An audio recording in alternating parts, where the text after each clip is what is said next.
وبرزت الجحيم لمن يرى فأما من طغى وآثر الحياة الدنيا فإن الجحيم هي المأوى وأما من خاف مقام ربه ونهى النفس عن الهوى فإن الجنة هي المأوى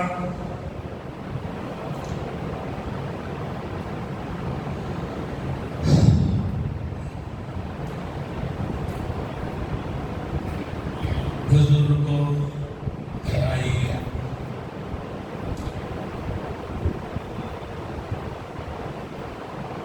آج جو آیات کریمہ میں نے پڑھی ہیں وہ سورہ نازعات کی دوسری رکوع کی آیتیں ہیں اور ان آیات کو آج جو تفسیر قرآن کا آخری دن ہے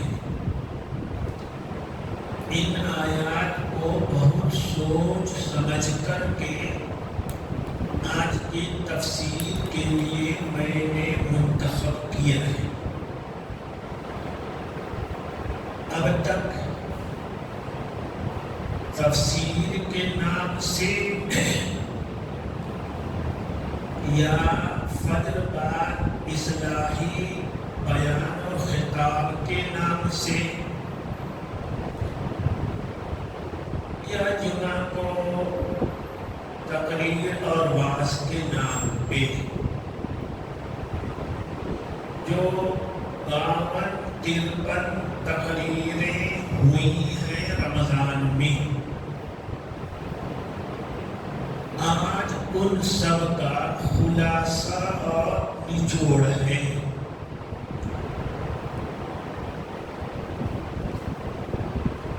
جو لوگ پہلے نہیں سن سکے آج اگر غور سے سنیں امید ہے کہ جو باتیں ان سے چھوٹ گئی ہیں رہ گئی ہیں پورا تو نہیں لیکن کچھ نہ کچھ اس کی تلافی اور بھرپائی ہو جائے گی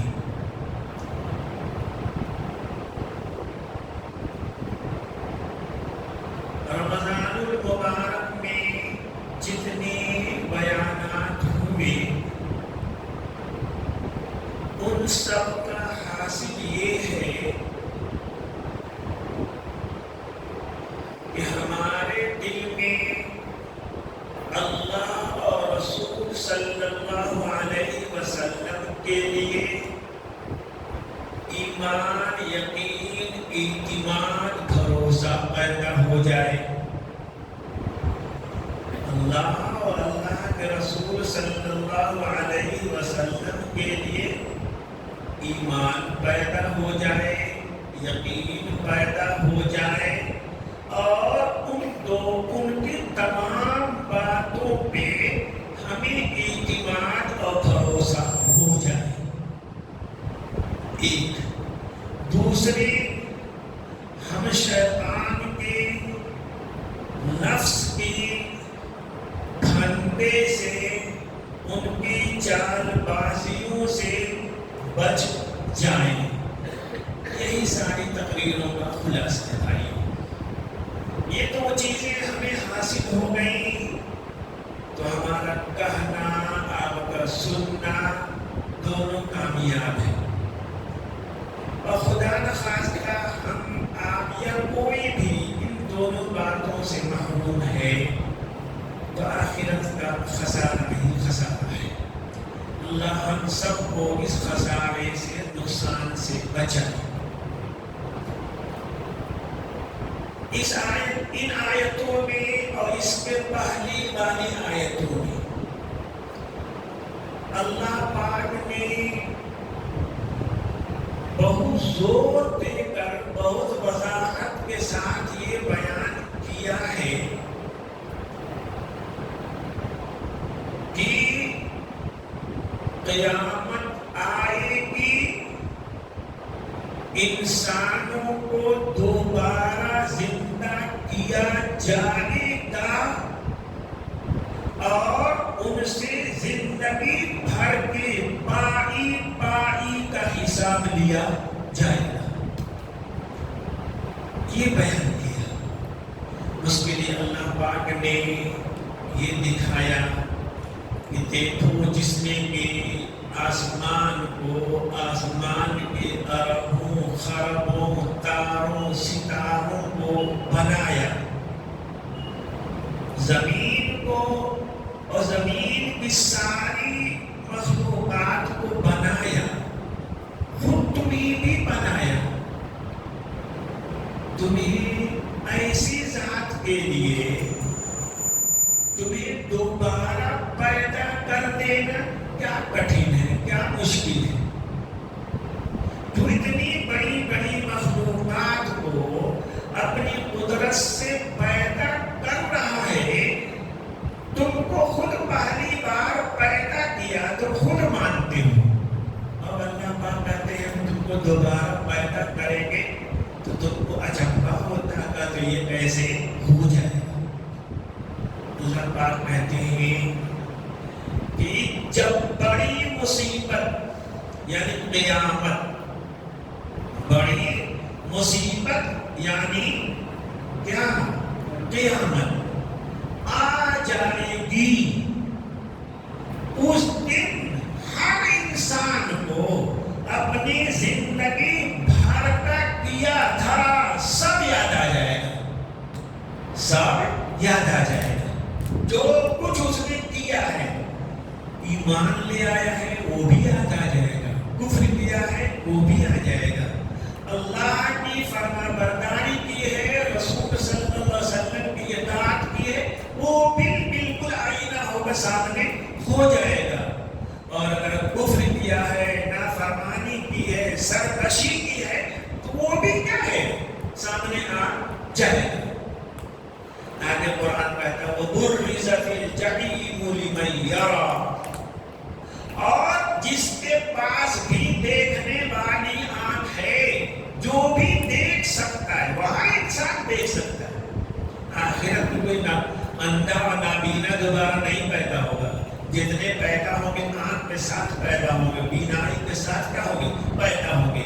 قرآن کہتا ہے کہ جن لوگوں میں بھی دیکھنے کی، سننے کی صلاحیت ہے، دیکھ سکتے ہیں، جہنم بالکل ان کے سامنے کر دی جائے گی. لے دیکھ لو جہنم، جس جہنم سے ہم تم کو ڈراتے رہے ہیں، بچانے کی کوشش کرتے رہے، آج وہ جہنم تمہارے سامنے ہے، دیکھو اپنی نظروں سے. آگے قرآن کہتا ہے اس کو سمجھیے کہ دو طرح کے انسان، جنتی انسان بھی ہے، جہنمی بھی ہے دنیا میں. ہاں جنتی بھی ہے اور جہنمی بھی ہے. اللہ پاک جہنمی انسانوں کی دو نشانی، دو علامت بتاتے ہیں، اور جنتی انسانوں کی بھی اللہ پاک نے دو نشانی، دو علامت بتائی. دو کی دو علامتیں بیان کر رہے ہیں. جنتیوں کی دو نشانی بھی اللہ پاک بیان کر رہے ہیں، جس میں ہر آدمی سمجھ سکتا ہے کون جنتی ہے، کون جنتی، خود بھی وہ سمجھ سکتا ہے کہ میں جنتی ہوں گی نہیں.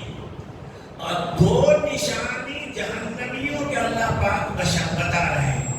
ان نشانیوں کو دیکھ کر ہر آدمی خود اپنے بارے میں فیصلہ کر سکتا ہے کہ میں اس دانے والے لائن میں کھڑا ہوں جدھر انبیاء کھڑے ہیں، صدیقین کھڑے ہیں، اولیاء کھڑے ہیں، یا میں اس بائیں والی لائن میں کھڑا ہوں جس میں کفار کھڑے ہیں، مشرکین کھڑے. ہر آدمی فیصلہ کر سکتا ہے. اللہ پاک نشانی بتاتے ہیں. فَأَمَّا مَنْ طَغَىٰ، بہرحال انسان نے اللہ کے حکموں سے سرکشی کی، جس انسان نے اللہ کے رسول کے حکموں سے کیا کی؟ سرکشی کی، مانا نہیں، ٹھکرا دیا۔ غور پر کیا ہے؟ سوچو، اللہ کے حکم کے، اللہ کے رسول کے حکموں سے سرکشی کی، سرتابی کی۔ اللہ نے کہا مجھے ایک مانو، کہا نہیں، یہ اکیلا نہیں ہے، بہت سے خدا ہے، تو اس نے اللہ کو حکم نہیں مانا۔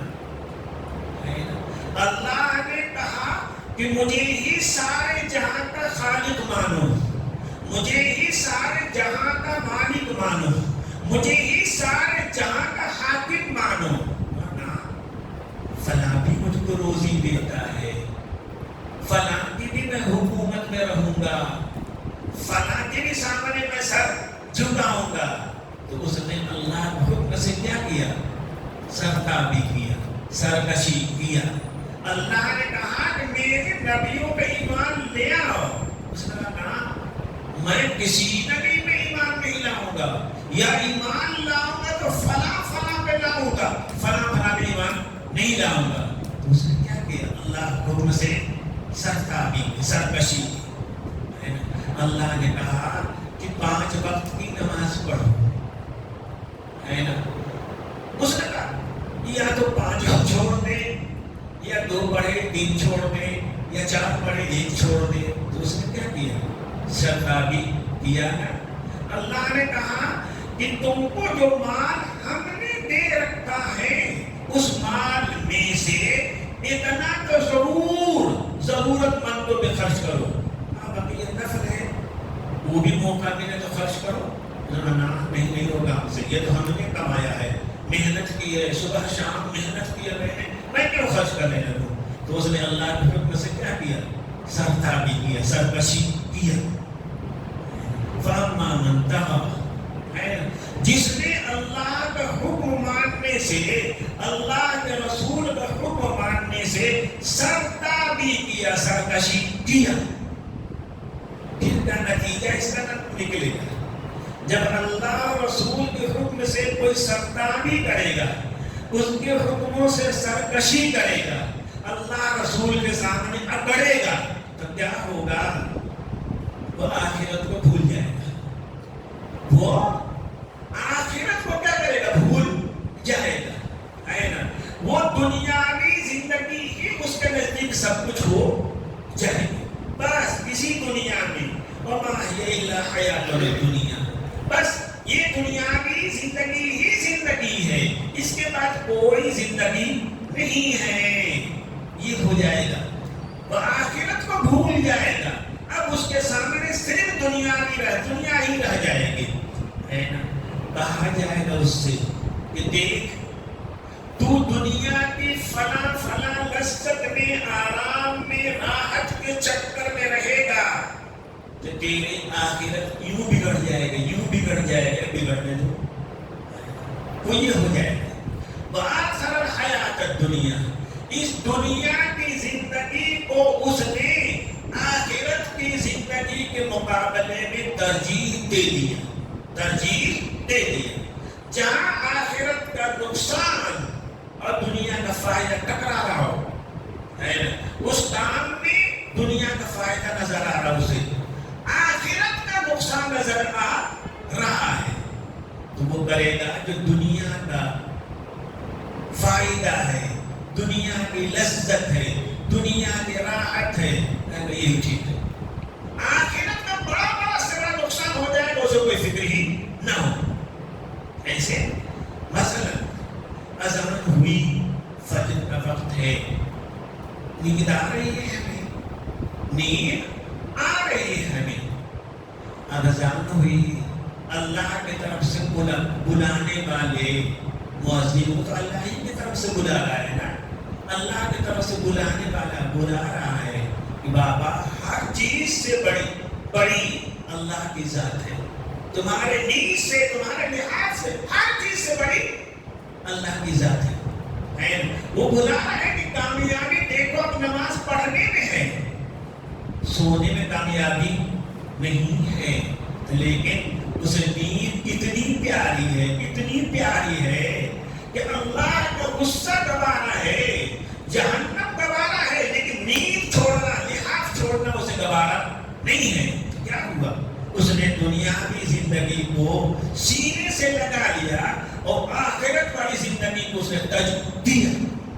یہ مثال بھی میں نے آپ کی زندگی میں ہزاروں بار ایسا آئے گا کہ ایک کام کرتے ہیں تو دنیا کا نفع ہے لیکن آخرت کا نقصان ہے، کوئی ایک کام کو چھوڑتے ہیں تو دنیا کا نقصان ہے لیکن آخرت کا فائدہ ہے۔ ہزاروں زندگی میں اس طرح کے لمحات آتے رہیں گے۔ اس وقت اگر آدمی اپنے آپ کو آخرت کے نقصان سے کیا کر لے، بچا لے، دنیا میں اگر ظاہراً گھاٹا ہو رہا ہے تو ہونے دو، لذت نیند کی لذت بگڑ رہی ہے بگڑنے دو، ہے نا، کاروبار کا تھوڑا سا نقصان ہو رہا ہونے دو، لیکن ہم اس کے لیے آخرت کو نہیں بگاڑیں گے۔ تو اس نے آخرت کو ترجیح دے دیا، آخرت کو آگے رکھا، دنیا کو پیچھے رکھا۔ لیکن اگر دنیاوی لذتوں کو حاصل کرنے کے لیے، دنیاوی چین اور راحت سکون کو حاصل کرنے کے لیے، دنیا کے نفع کو حاصل کرنے کے لیے، دنیا کے نقصان سے بچنے کے لیے اگر اس نے اللہ رسول کا حکم توڑ دیا تو اس نے دنیا کو ترجیح دیا۔ قرآن کہتا ہے فَإِنَّ الْجَحِيمَ هِيَ الْمَأْوَىٰ، یہ جہنم جو تمہارے سامنے کر دی گئی ہے، یہی جہنم تمہارا ٹھکانہ ہے، بس جاؤ یہاں پہ سے۔ وہ آگے قرآن کہتا ہے یہ تو فارمولہ بتایا گیا، نشانی بتائی گئی، کس کی؟ جہنمیوں کی۔ دو نشانی، اللہ اور اللہ کے رسول صلی اللہ علیہ وسلم پر اعتماد نہ کرنا، بھروسہ نہ کرنا، ان کے حکموں سے منہ موڑ لینا۔ دوسرے، دنیا کو آخرت کے مقابلے میں ترجیح دے دینا، دنیا کو آگے رکھ کے آخرت کو پیچھے ڈھکیل دینا۔ یہ دو نشانی ہے جہنمیوں کی۔ اور آگے والی آیت ہے وَأَمَّا مَنْ خَافَ مَقَامَ رَبِّهِ، اور جو انسان کی اس پوری زندگی میں جیا کیسے کہ اپنے رب کے سامنے کھڑا ہو کر حساب دینے سے ڈرتا رہا، بس، ہے نا، عقل و شعور جب آیا، بالغ ہوا، اس وقت سے لے کر کے موت تک ہر گھڑی ہر لمحے ایسی زندگی گزارا کہ اسے احساس رہا، یاد رہا کہ بہرحال مجھے اللہ کے سامنے کھڑا ہونا ہے اور زندگی کی ایک ہی چیز کا مجھے کیا کرنا، حساب دینا ہے۔ ہم اپنے کالے کرتوت انسانوں سے چھپا سکتے ہیں لیکن اللہ سے تو نہیں چھپا سکتے نا، ہے نا۔ تو وہ انسان، ایسا انسان جو زندگی کا ہر لمحہ جس کے ایسے گزرا کہ اسے یاد ہے ایک دن قیامت آئے گی، ہم دوبارہ زندہ ہوں گے، اللہ کے سامنے کھڑے ہوں گے اور اللہ پاک ہر چیز کا ہم سے کیا کریں گے، حساب لیں گے۔ واللہ نبی اکرم صلی اللہ علیہ وسلم نے فرمایا لَتُسْأَلُنَّ عَنِ النَّعِيمِ، اس آیت کی تفسیر میں، اے مسلمان انسانوں، اللہ نے اس دنیا میں جو بھی نعمت دی ہے، کیا ہے؟ سوچو، پوری نعمت ہی نعمت ہے، سر سے لے کر پیر تک ہمارے تمام اعضاء اللہ کے نعمت ہی ہے۔ ہاتھ اللہ کی نعمت ہے، آنکھ اللہ کی نعمت ہے، سر سے لے کر پیر تک، اندر باہر جتنی چیزیں سب اللہ کے کیا ہے، احسان ہے، نعمت ہے اللہ کی۔ ہم جو اس دنیا میں رہتے ہیں، سانس لیتے ہیں، پانی پیتے ہیں، سب اللہ کی کیا ہے، نعمت ہی ہے۔ ہمارے سر سے لے کر پیر تک، دائیں بائیں اوپر نیچے چاروں طرف لاکھوں ہزاروں نعمتیں اللہ کی پھیلی ہوئی ہیں، اسی میں ہم سانس لیتے ہیں، اسی میں ہم جیتے ہیں۔ قرآن کا وَلَتُسْأَلُنَّ عَنِ النَّعِيمِ، قیامت میں تم سے ہر نعمت کے بارے میں پوچھا جائے گا۔ صحابہ نے کہا اللہ کے رسول صلی اللہ علیہ وسلم ہم کیا ہیں، ہم تو غریب لوگ ہیں، ہم کیا ہیں، ہم تو ایک دن کھاتے ہیں 10 دن فاقے کرتے ہیں، کیا پوچھیں گے اللہ پاک ہم سے؟ تو اللہ کے رسول نے فرمایا ایک گھونٹ جو تم پانی پیتے ہو نا یہ بھی اللہ کی نعمت، اس کے بارے میں بھی اللہ پوچھیں گے۔ تو بھائیو اللہ کی ہزاروں چھوٹی بڑی نعمتیں ہمارے سامنے ہیں، اور قرآن کہہ رہا ہے کہ ہر نعمت کے بارے میں ہم کیا کریں گے؟ پوچھیں گے تم سے۔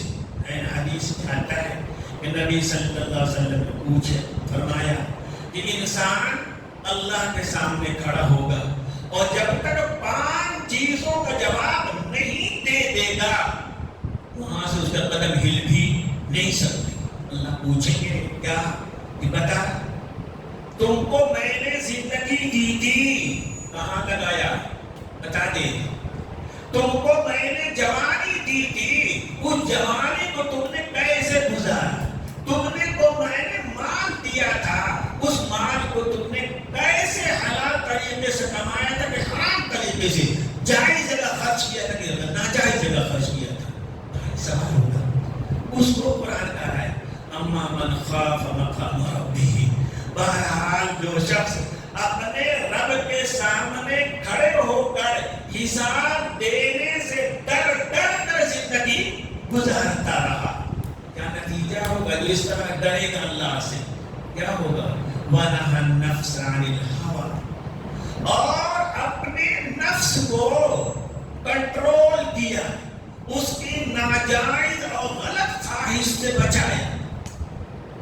ایک علمی بات سمجھنا، سمجھو اچھی طرح سے، جن کو عام طور پہ تقریر میں علماء بیان نہیں کرتے، اس ڈر کے بارے میں ہو سکتا ہے سمجھ ہی نہ پائے، لیکن میں سمجھاتا ہوں، اللہ کرے سمجھ میں آ جائے، میں سمجھا بھی دوں۔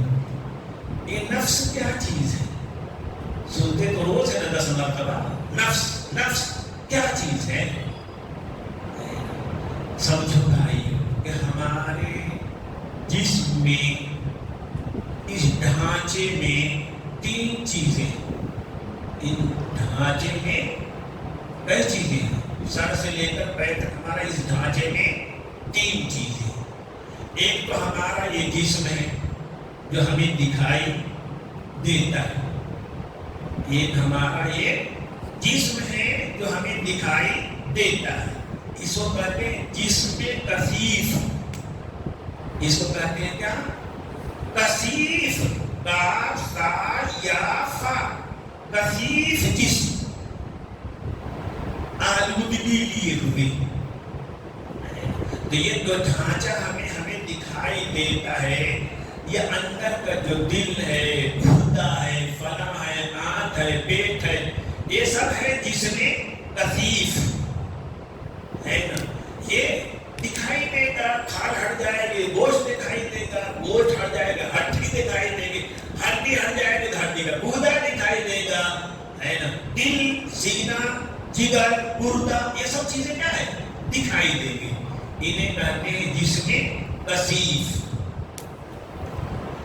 اور انہی کے ساتھ، پورے ڈھانچے کے ساتھ ایک دوسرا جسم ہے، ایک دوسرا جسم ہے جس میں لطیف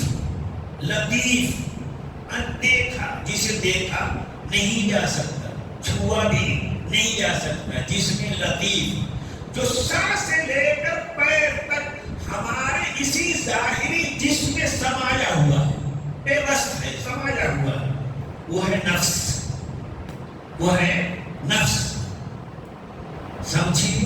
تو یہ جسم کثیر جو ہمارا جو ڈھانچہ ہے وہ تو ہمارا جسم ہے، ہمارے اس جسم کے ساتھ سر سے لے کر پیر تک ہو بہو ایک دوسرا ڈھانچہ ہے، لیکن وہ لطیف ہے، وہ دکھائی نہیں دیتا، ہمارے اسی بدن کے ساتھ وہ قائم ہے، اسی بدن میں وہ سمایا ہوا ہے۔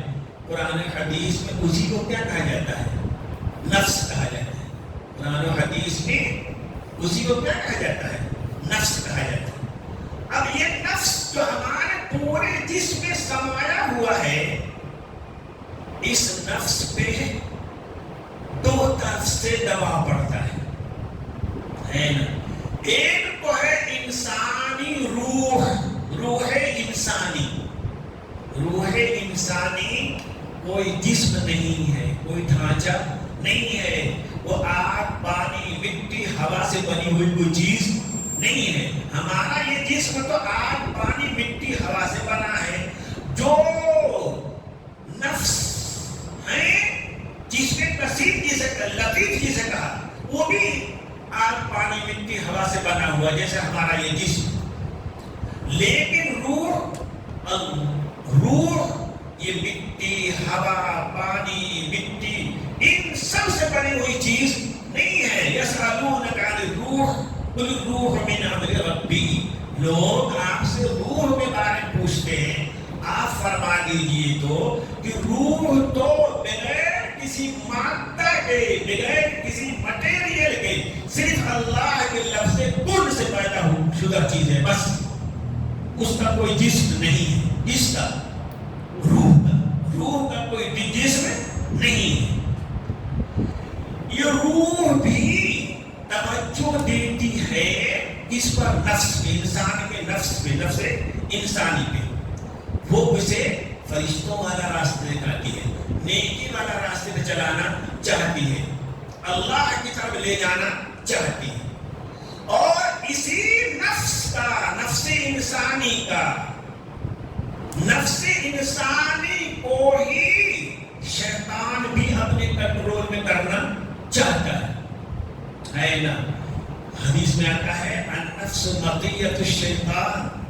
یہ نفس انسانی شیطان کی سواری ہے، شیطان کی سواری ہے. کیا مطلب؟ شیطان اس نفس انسانی کو کنٹرول کرتا ہے، شیطان اس نفس انسانی کو کنٹرول کرتا ہے. اب ہم خلاصہ کرتے ہیں باتوں کا کہ جو نفس ہے جس میں لطیف ہے، جو ہمارے اس پورے بدن میں سمایا ہوا ہے، شیطان بھی اسے اپنا سواری بناتا ہے اور روح بھی اس پہ اپنا کنٹرول کرنا چاہتی ہے نا. روح کنٹرول کرے گی تو اس کا سلسلہ فرشتوں سے جڑے گا، اللہ پاک سے کہا جائے گا جڑ جائے گا.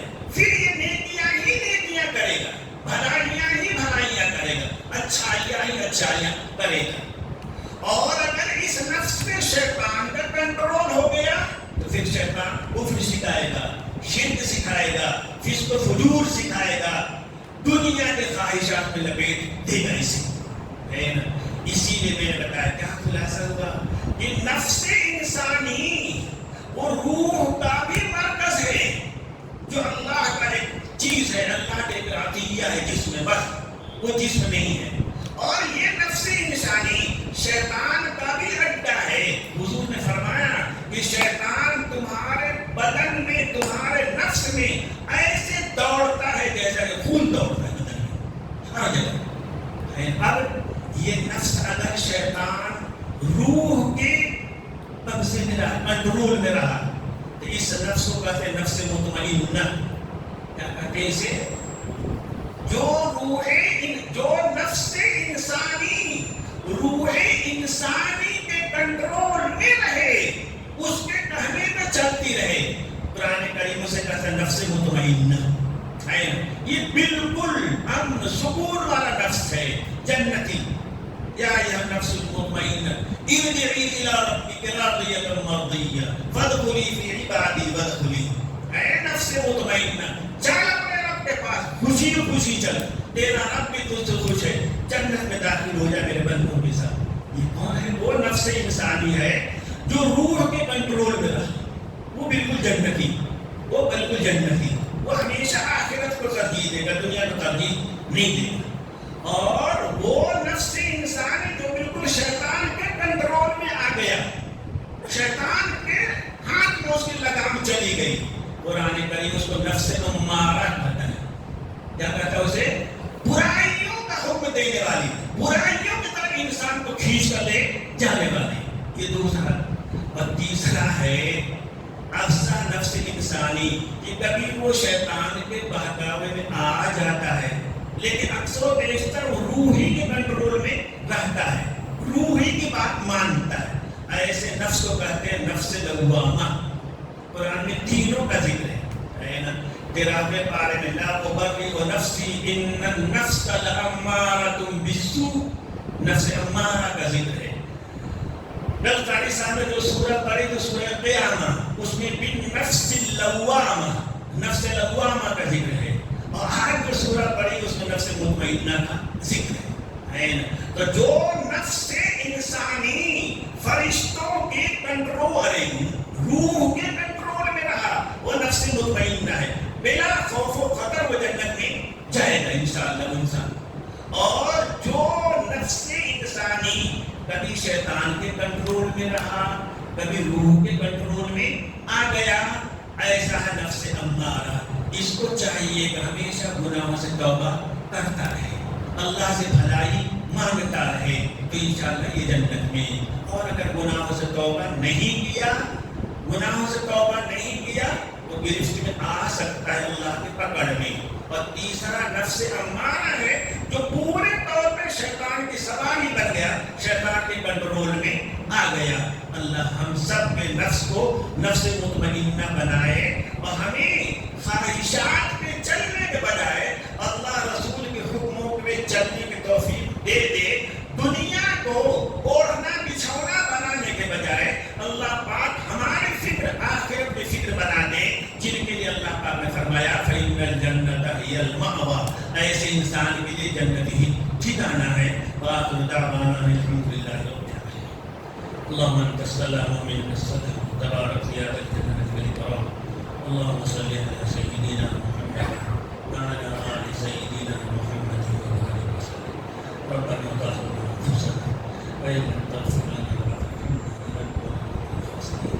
الہ العالمین ہمارے نفس کو نفس مطمئنہ بنا دیجیے، برائیوں سے بھگنے والا، نیکیاں کرنے والا بنا دیجیے۔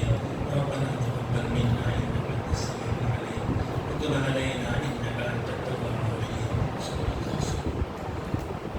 کل آج تفسیر کا آخری دن، کل بیان کا آخری دن ہے، اشارات انشاءاللہ ہم کریں گے کہ جو مولانا حفاظ قرآن کریم کی حدیث کی دعائیں پڑھتے ہیں کرتے ہیں، ہم کوشش یہ کریں گے کہ قرآن کریم کی کچھ دعائیں حدیث میں آئی ہیں، کچھ دعاؤں کا آپ کو ترجمہ بتاؤں، تاکہ جب بھی امام صاحب پڑھیں یا کوئی اور پڑھے تو آپ کو بھی پتہ چلے کہ کیا پڑھ رہے ہیں، ہے نا۔ عربی زبان چونکہ ہم لوگ پڑھے لکھے نہیں ہیں، اسی عربی زبان میں دعا ہوتی ہے تو جہاں آمین کہنا چاہیے وہاں بھی کہتے ہیں، اور جہاں آمین نہیں کہنا چاہیے وہاں بھی کہتے ہیں۔ وہ تو امام صاحب کی جہاں سانس ٹوٹی ہم کہیں گے آمین، پتہ نہیں انہوں نے آمین کہنے والی بات کہی ہے کہ نہ کہنے والی بات کہی ہے۔